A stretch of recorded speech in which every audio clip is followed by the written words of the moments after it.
ল্যাপটপটা আসলে নষ্ট হয়ে গেছে।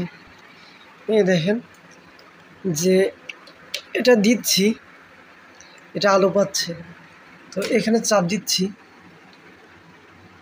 এটা ওপেন, দেখেন এখানে আলো দেখাচ্ছে, বাট এটা ওপেন হচ্ছে না। এটা যে কি সমস্যা এটা আমি নিজেও বুঝতে পারছি না। কিছুক্ষণ চলছে, তারপর আবার ধাপ করে বন্ধ হয়ে যাচ্ছে। তো দেখেন ওপেনই হচ্ছে না। এখানে দেখেন লাইনটা পেয়েছে, এটা দেখেন এখানে আলোও জ্বলছে, কিবোর্ডে দেখেন আলোও জ্বলছে, বাট ডিসপ্লেতে আলো হচ্ছে না।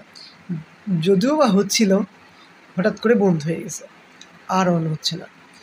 এটার সমাধান কি এখন পর্যন্ত আমি নিজেও জানি না। আর আপনারা যদি এর সমাধান জানেন তাহলে অবশ্যই আমার এই ভিডিওর কমেন্ট বক্সে কমেন্ট করে জানাও যে কী সমস্যা হয়েছে। আমি খুব জ্বালায় আছি, খুবই পেড়ায় আছি।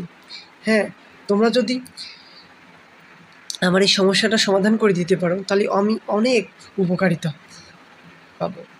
তো আমাকে যদি সবাই হেল্প করতে চাও তো অবশ্যই এর সমাধান কমেন্ট বক্সে লিখে জানাও।